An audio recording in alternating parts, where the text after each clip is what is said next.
Welcome everyone to our event. We are, of course, at the mother organisation, the Aborigines Advancement League. That organisation to which so many of us owe so much.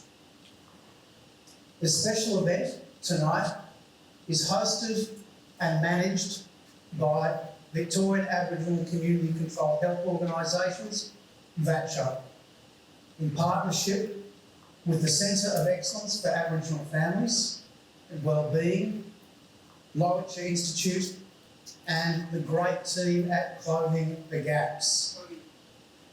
We're going to now go through a few little rules of engagement, probably not the appropriate term, but a code of conduct, and a little bit about what's happening this evening. Our panellists are representatives of different political persuasions, and they've all come here this evening willingly, except for Auntie Jill Gallagher. All right. Although the number of people on LinkedIn and other social media following her recent, ABC appearance, who were saying, Auntie Jill for Prime Minister, so maybe it's time, Auntie, throw your hat into the ring.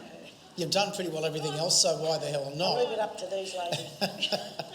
But we do have people here from a variety of political persuasions. I will point out that members of the opposition, the federal opposition, the Conservative parties, the Liberals and the National Party were invited to attend this event.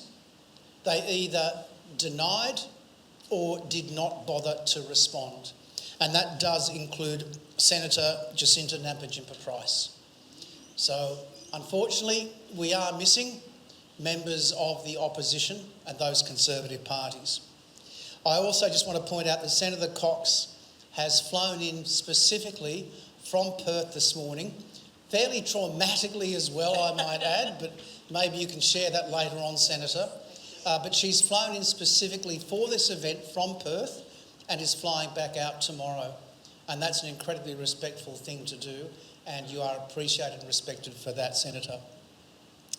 I remind everybody that this is a special place, that this is a special event, and that we are here in a situation where we should be respectful of each other. And that is absolutely important.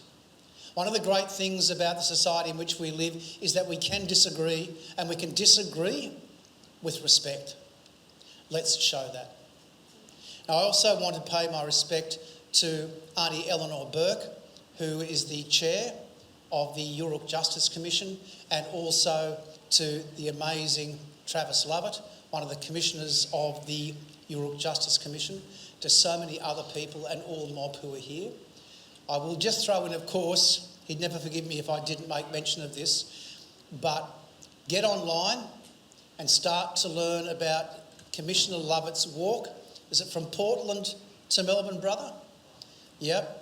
And that'll be happening soon. And this is a walk for truth. You want to find out more about that, get online. Or in a couple of weeks, I'm going to throw this in. Listen to Victorian Aboriginal News when we have a great interview with the brother there. But this is a marvellous thing. We will be having a number of questions being asked of our panellists, and I'll introduce the panellists in just a minute. These are questions that we have here. We're also going to be ensuring that our community members have the opportunity to ask questions as well. So I will ask 2 questions of our senators here. They will have 2 to 3 minutes to respond, and then we'll ask Auntie Jill if she wishes to provide a community perspective or any other perspective on that. After we've gone through 2 of those questions, we have some amazing people out here who are going to be running around with microphones. Okay?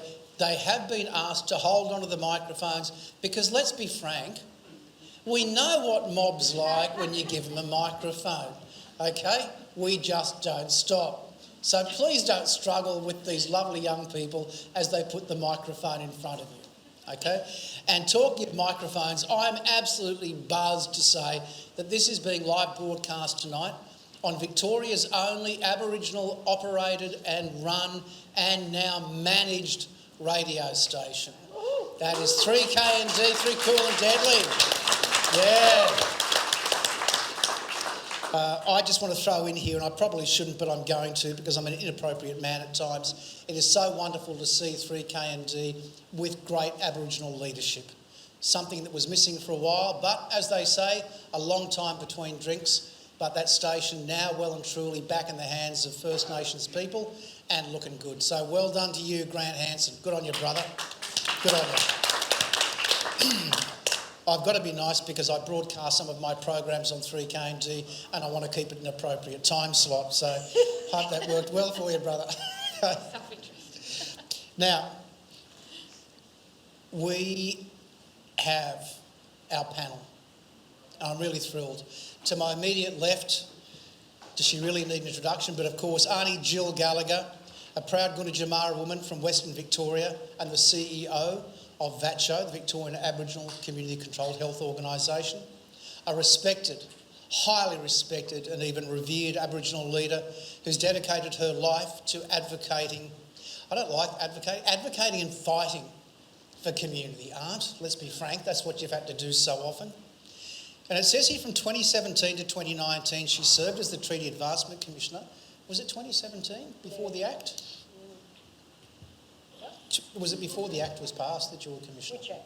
The Advancing the Treaty Act. No, that came after. I know. Yeah. Oh, right, okay. So we love talking treaty. So from 2017 to 2019, Auntie Jill travelled all around Victoria, and oh my goodness, didn't she travel around, advocating for treaty, getting the message out there in mob, and building up that all-important Aboriginal electoral roll. And a quick note, if anybody here has not enrolled in the Aboriginal electoral roll and you are an Aboriginal person who's been in Victoria for 3 years or more and you're 15 years and older, please enrol. Really important. And that work led to the establishment of the first People's Assembly of Victoria and, of course, the groundbreaking treaty work that is being undertaken here. And a big shout out to Damien Bell, the CEO of the first People's Assembly of Victoria, for being here. Good to see you here, brother. We also have Senator Dorinda Cox, Greens Senator. She's a proud Yamaji and Noongar woman with a strong record of working for social justice in her community, locally, globally and nationally. She's also the Australian Greens spokesperson for First Nations, Northern Australia, resources and trade and tourism. Please join me in welcoming, Auntie Jill and of course Senator Dorinda Cox. We then have Senator Jana Stewart, immediately to Dorinda's left. He's a proud Moti Moti and Wamba Wamba woman from northwest Victoria, the youngest First Nations woman to be elected in federal parliament, and the first Aboriginal Labor Senator for Victoria. In February 2024, she was appointed chair of the Joint Standing Committee on Aboriginal and Torres Strait Islander Affairs. Please join me in welcoming Senator Jana Stewart. And of course, we all know this amazing woman who's to my far left, Independent Senator Lidia Thorpe, a proud and fierce Gunai, Gunditjmara and Jabwarang woman. She's an independent senator for Victoria and represents the Black Sovereign Movement. In 2017, she was the first Aboriginal woman to be elected to the Victorian Parliament. And Senator Thorpe is currently serving a term which ends in 2028, so she's not up for re-election this year. None of us are.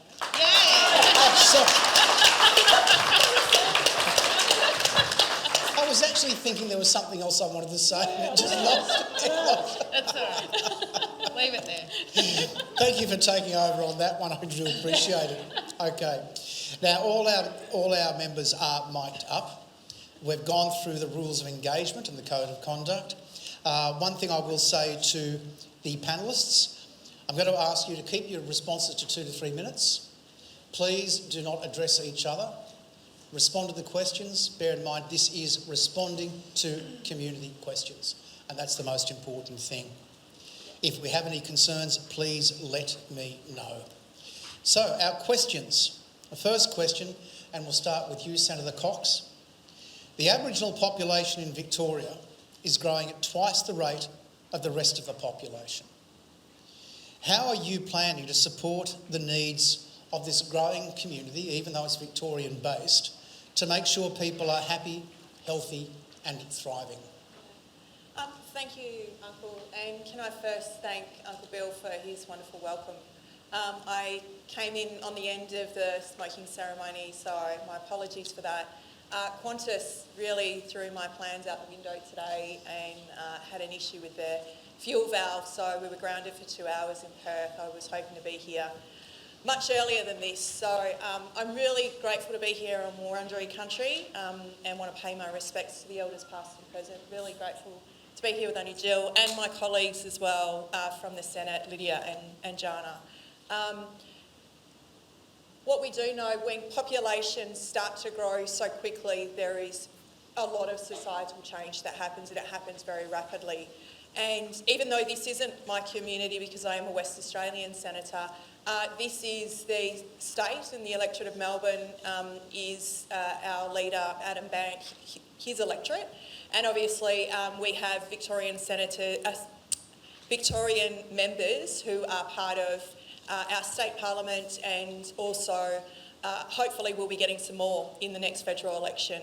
Our focus is clearly how we're going to support both First Nations communities here to be happy, healthy and thriving. And so that's a really, really important measure for us. I'm currently chairing the First Nations measuring outcomes of the Closing the Gap targets. We're focusing in on 4 of those targets, the 4 that are heading backwards. Adult incarcerations, children being in out-of-home care, child development being school ready, and the other one is mental health and suicide. We know that these are issues in which Victoria in particularly have significant issue with, and that's about child protection. So what I'm trying to do is have a look at the systemic issues in order to make sure that we challenge those at the federal level, look at what we're responsible for, look at what's been implemented, particularly on the Royal Commission on Deaths in Custody, and also bringing them home, and actually take action on that. That is our job at the federal level, to turn off the tap for the states and territories and to build accountability mechanisms to make sure that they are measuring the right outcomes. There are many, many flaws in the Closing the Gap agreement that we've already heard, so I could talk all day about that, but I won't. I know the rules now. I appreciate it. Thank you, Senator. Senator Stewart, we'll pass to you. Thank you. And I feel like trying to contain things to 2 minutes is a real challenge, and I'll do my best. So pull me up if I go over, because I feel like there's a lot to say here. But first, I also want to thank Uncle Bill for the welcome to country and acknowledge that we're on the land of Wurundjeri people too. And I want to acknowledge the elders in the room here tonight. Thank VACCHO for organising this event. I suppose just a couple of kind of broad things, and I want to get into what it is that the government's been doing over the last 3 years. Broadly speaking, since we come to government, we've invested over $1 billion into First Nations health. And that is in stark contrast, and you hear me make some political statements about this, but it's important because there's a choice to make at the next election. So we've invested $1 billion in our first 3 years. That is in stark contrast to what the opposition did in their first term, which is rip $165 million out of our organisations. So that is something very tangible that we've done. And then the other thing to say is there are broad brush things that you would have heard about that disproportionately benefit our mob, like investing billions of dollars into Medicare. Our mob rely on public health services. That increases the bottom line to Aboriginal health services across the state when you do things like boost the Medicare incentives. So the bottom line, the funding that goes to Aboriginal organisations is greater because of things like investment more broadly into Medicare. And then we know that better health outcomes are achieved when people are able to get an education as a very practical thing. So investments in things like free TAFE is really important for our mob. And there are 36,000 of our mob who have taken up the opportunity to further their education with fee-free TAFE. So it's, broadly speaking, I could go on forever. But there are things like the National Health Reform Agreement, and I'm not going to pretend actually to be an expert on this stuff because speaking the health language is not necessarily my primary language, and I think Aunty Jill will probably do a much better job at this than me. But the National Health Reform Agreement with Commonwealth, state and territory governments for the first time formalises working in partnership with ACCOs. And when it comes to knowing what's best for our mob, I certainly don't pretend to do that from Canberra. One of the things that I like to do is make sure that our ACCOs are front and centre in that conversation. So having this agreement that really formalises the partnership with Aboriginal community-controlled organisations is going to be a game changer for our mob. Thanks, Senator. And Senator Thorpe, to you. Thank you. I first want to say that Israel has started to bomb Palestinians today.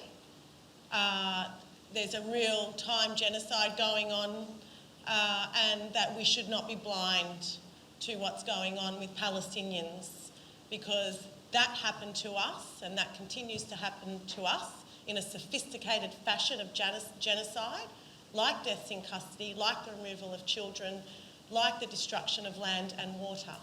I'd also like to say that it is Veronica Nelson's 43rd birthday today, and the Labor Party just passed laws, bail laws, that will only lock up majority of black children, black and brown children in Victoria.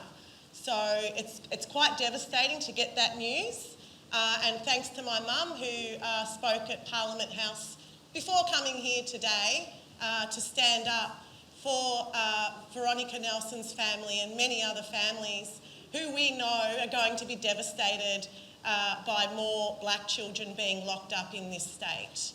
I'll continue to protest that. I'll continue to call that out. In my time as an independent, I don't have a boss who is a white man. I have a number of bosses who are all black sovereigns, and I'm very proud to sit here and say that. I have put to the floor of Parliament a number of times to implement in full the deaths in custody recommendations to the Royal Commission into Aboriginal deaths in custody. Both Labor and Liberal voted that down each and every time. I've also called on for somebody to count the number of babies that we lose in the system, particularly women who are pregnant when they are locked up. We know that a number of our babies are lost whilst they are imprisoned, through miscarriages and through injuries that occur whilst incarcerated by the state.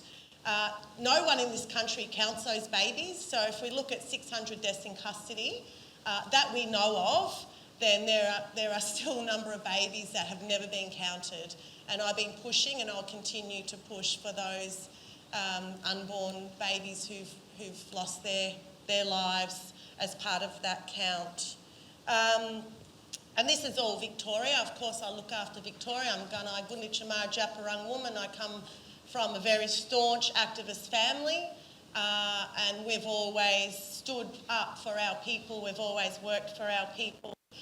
We know that many communities in Victoria particularly are dealing with logging in the Central Highlands, Wurundjeri, Tamarong and Gunai country continues today. We have a number of totems that are becoming extinct because of Labor's laws around logging and protesting. So, you know, they're trying to stop protesters from protesting the devastation that's going on with our totems, which we'll never see again. And with old growth forests, which is 90 minutes from here, and that creates a cool climate for the city. So once that's gone, we're all going to just cook. And I could go on forever, like others have said, but I won't, and I'll hand it back to you. Thanks so much indeed, Senator. Auntie Jill, do you have any reflections on any of the comments? Or just from your own personal perspective? Yeah, it's my own personal perspective. Of course. I haven't gone out and spoken to community, so I can't sit here and speak on behalf of community. But I listened to all three senators, um, Independent, Labor and Greens. And I think that, you know, the Greens Senator Dorinda Cox, who is a member of Parliament, has spoken very clearly. And I think that I don't think it'd be any different if the Liberal Party were up here at this table, but our voices aren't being heard. As simple as that.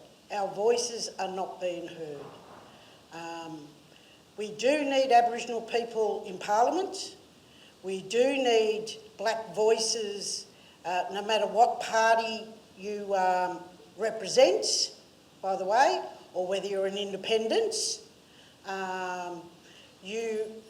But we also need our own independent elected voice, like we have here in Victoria. We didn't get that at the last referendum because the coalition and other Aboriginal politicians played dirty and our voices weren't heard. I agree with Lidia about child protection. You know, what is it going to take to stop the numbers of our children going into out-of-home care? What is it going to take? You know, when Andrew Jacomos became the first Children's Commissioner in this state, he set up a mechanism called Task Force 1000. That's because we had 1,000 Aboriginal kids in out-of-home care. We now have triple and growing. So all governments actually only fund the tertiary end. They don't look at prevention. They don't look at how do we grow our families strong. Not just strong in, you know how to survive and know how to get a job or have an education. It's important that our families grow strong in culture. It's important our families grow together when the times get tough. The unity is there. That collective voice is there. Governments all the time segregate our voices. But as a collective, we're very powerful. That's what we've got to maintain. We've got to act. Do you know how many Aboriginal families in Victoria are alone in out-of-home care? Do we all know the number? No, sorry, not out-of-home care. In public housing. Public housing, we've got 7,000 Aboriginal families in public housing. Is our aspiration to have a public house? Or is our aspiration to grow our own wealth?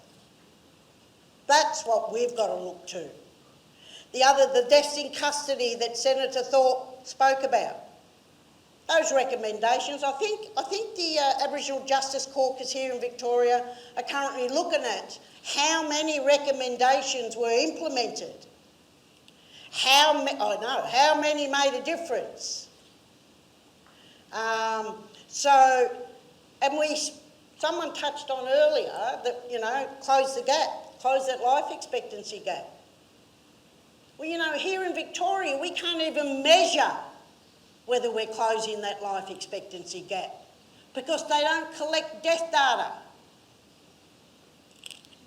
So how do we know we are closing that life expectancy gap for our mob? We still have mobs who live well under that poverty line. We have families that live well under that poverty line. So that's what we've got to be asking all governments about what they're doing. And what we might do now, first of all, a round of applause for Aunty Jill and the Senators.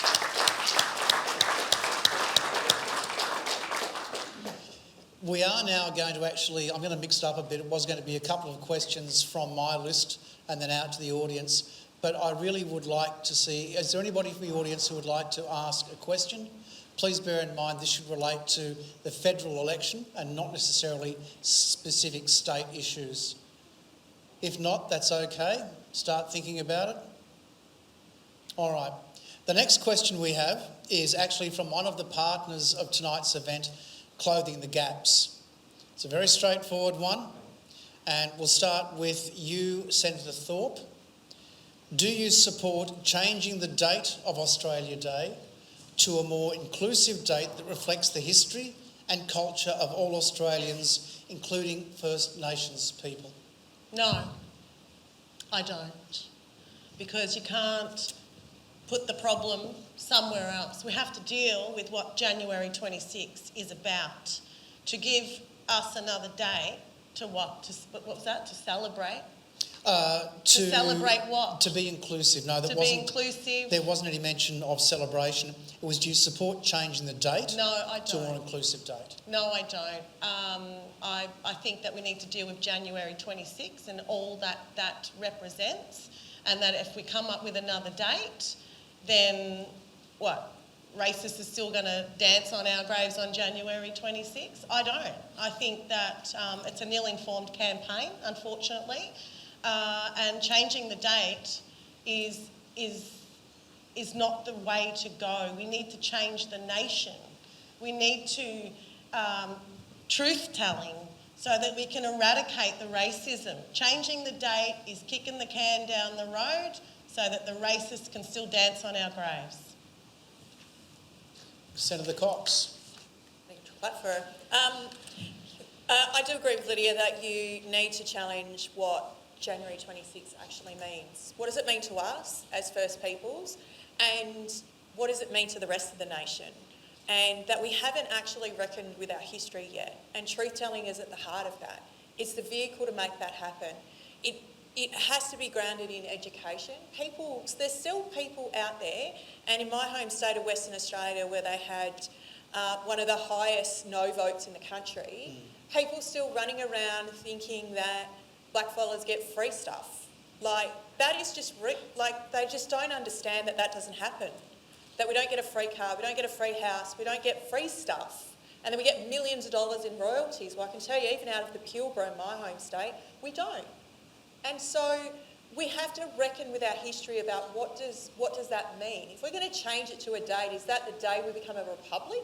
Is that the day we have a federal treaty? Like, that's what I would like to see if we're going to change the date. But we actually have to have a reckoning about what does that actually mean. Will Australia move forward, or will they still stay with the same old rhetoric that they've been bandying around for generations? That includes, we must start educating our school kids. We must start civics education. People who are coming to this country, we need to educate them about who we are and what our culture means. We are the oldest living continuous culture on this planet, and we still don't have the respect of that in our own country, and it's so sad. So I do agree that we shouldn't change the date. We should actually be thinking about what does that look like, and in the future, can we move to a date collectively that actually means something and has meaning for all of us? Senator Stewart. Thank you, and this is a good question. I mean, certainly January 26 is not a date to celebrate for us. It's a day that represents the beginning of a loss for so much of our mob.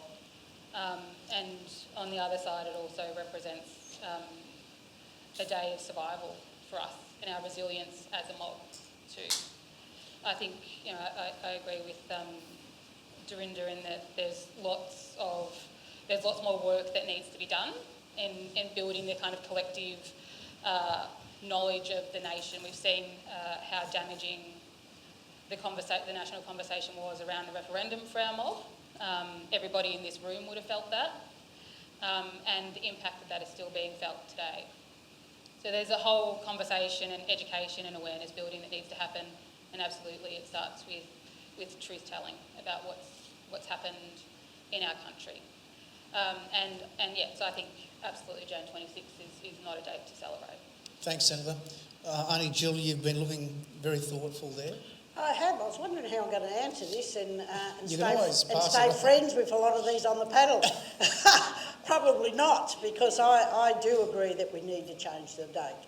It's something so simple, something so easy to do. It just takes a brave government to do that.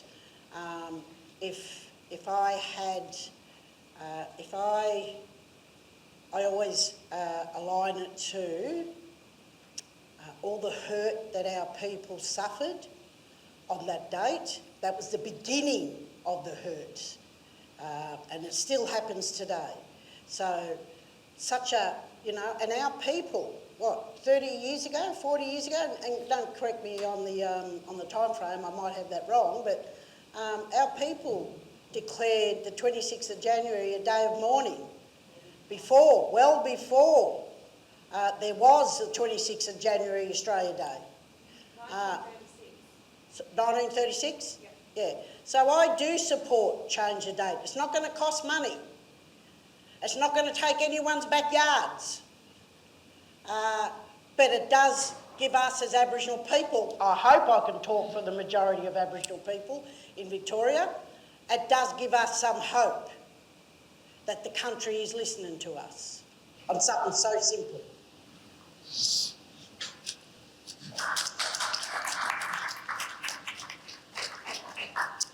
Once more, throw it out to the audience. Right, up the back first. Auntie, if we can have a microphone up there to Auntie at the back, and then we'll come to you, Aunt. We'll keep you definitely in line.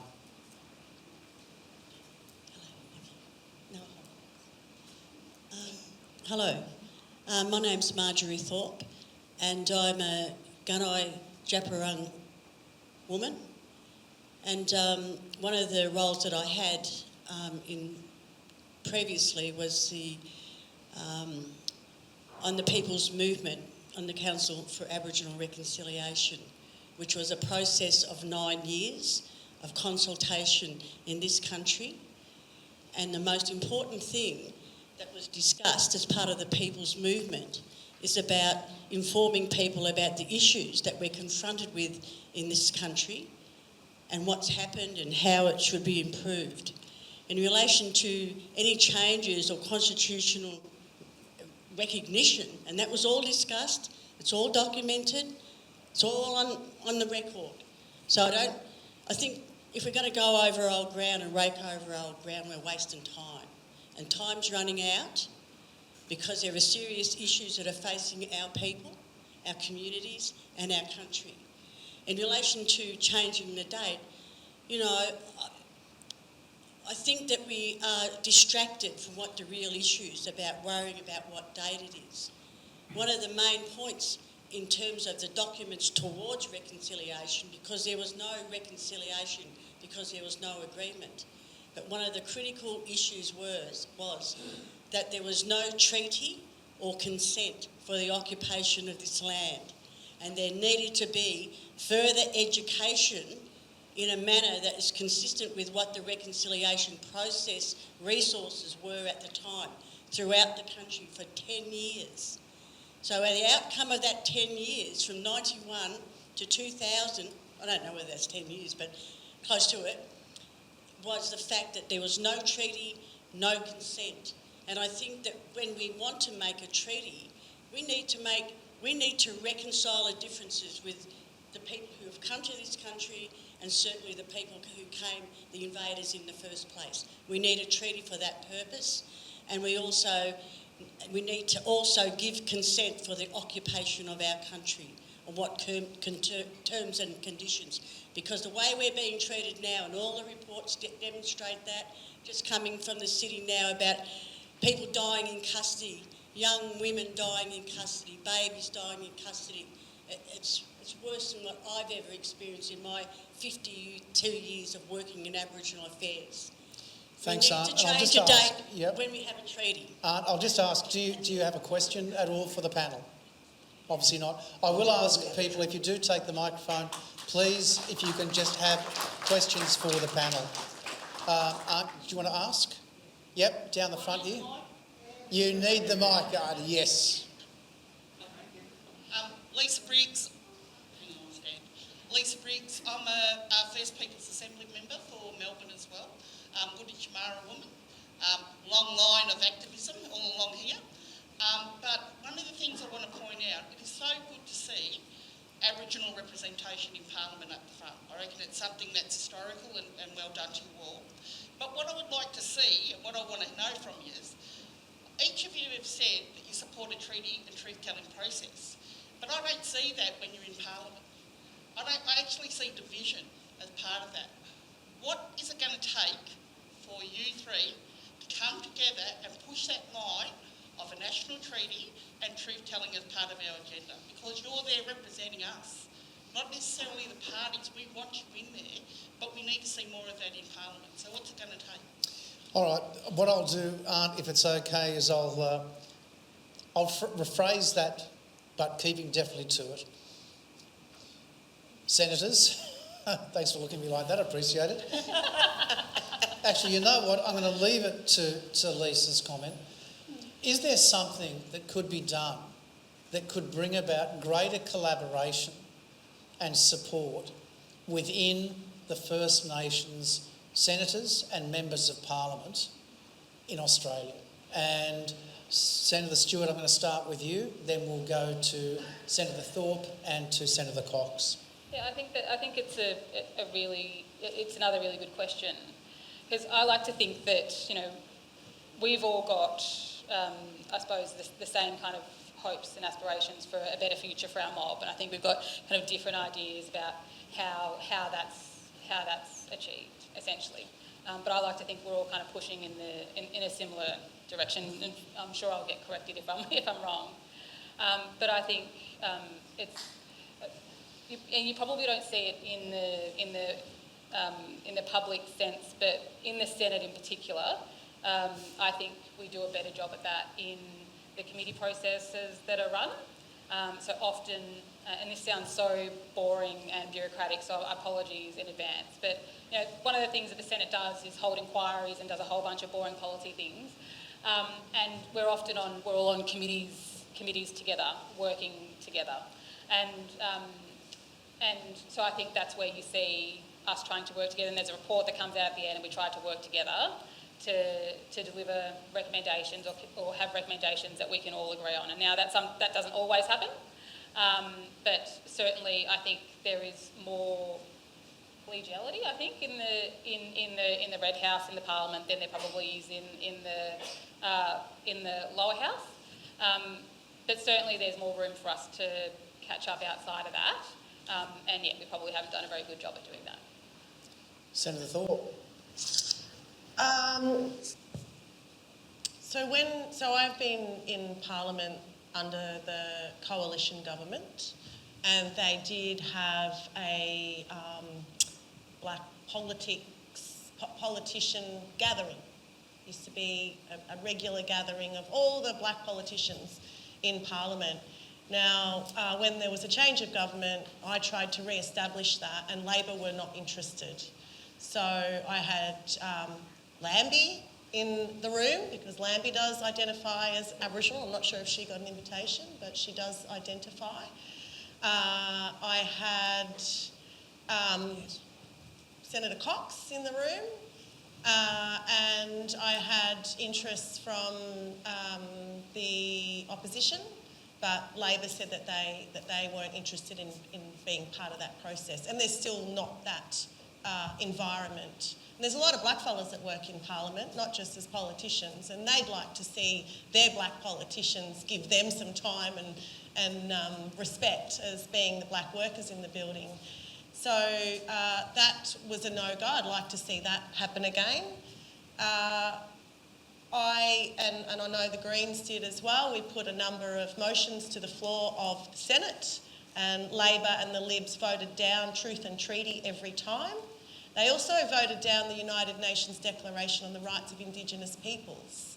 Now that's soul destroying. When you're a black fella and you see your own mob voting down our own rights and truth and treaty, like, you know, it's nice to think that we can all get along, but at the end of the day, it's up to the master of the party.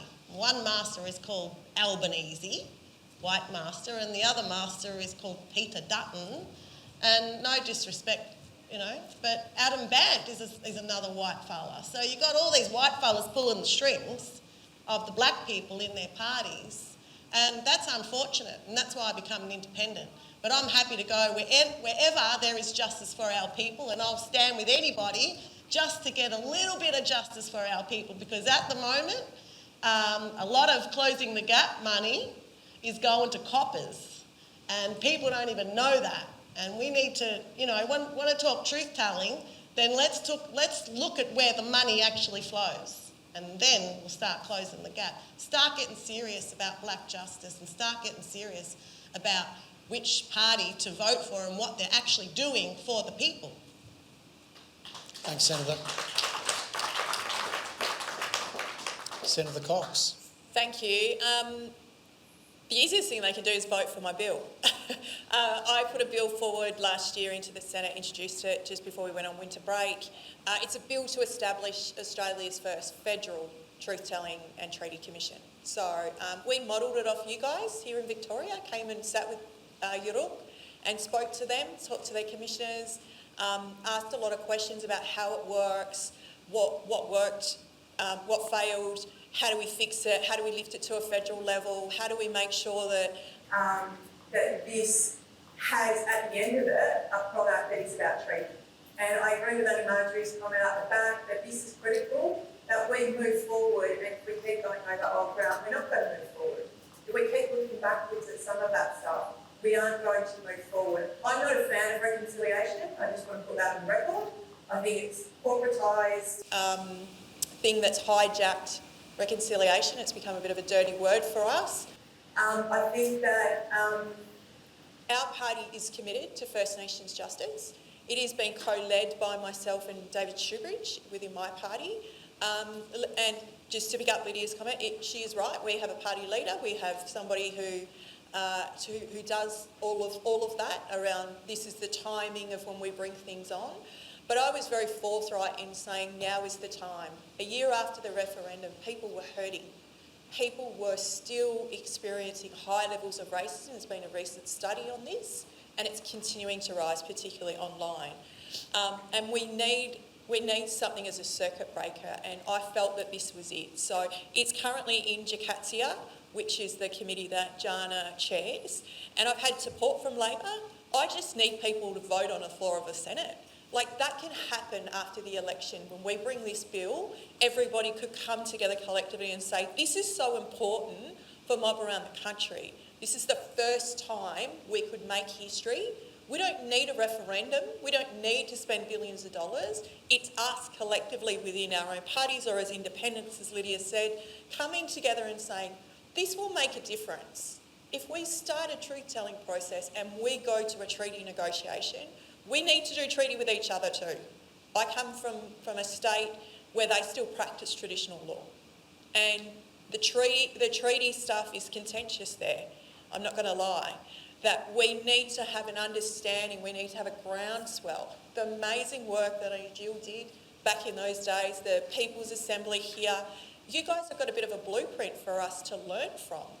But we all have to collectively put our energy into that, and that builds with that. Thanks, Senator. And Auntie Jill, from a community perspective, any words? Well, from my perspective, I mean, I think it's pretty sad that our health and well-being as First Peoples of this country becomes a political football. It really is. There should be bipartisan support right across all political parties. But we're not going to get that. We will always be a political football. And it's unfortunate. And we will never close the gap while we are that political football. I think it was one of the very first social justice commissioners, I think not Tom, I think it was Tom, when he did his final report, he said the only way we are ever going to close that life expectancy gap is that if it is bipartisan support and across all political parties. And there's going to be a long-term commitment. He said we could close the gap within 25 years, but we need 25 years of funding at a level that is going to help us to close that gap. We've got 250 years of destruction to fix. So we can't fix it in the little gap since colonisation began, when we've become a political football. And that's what we are. You see it today with the opposition. You see it when you've got one of the most powerful men in this country, if he gets in. is he refuses to stand in front of our flag. You know, that's taken us back years. That's setting us back. Senator Cox said something before about non-Aboriginal people, like, you know, why we shouldn't change the date. I think it was in that context where already non-Aboriginal citizens think that blackfellas get free cars and free education and free housing. Well, what are we doing as a government, of all governments, in the education section to tell people we don't? What are we doing? Where's the national racial discrimination campaigns? Where's the racist, you know, what are we doing about that as governments? None of us are doing anything, whether it's state or federal, Greens coalition or Labor. We don't see any money put in to tell the true story of what happened to our people in this country. And so I don't think we'll ever get bipartisan support across all parties. It's about white fellas' power, and they all want to be Prime Minister. Simple as that.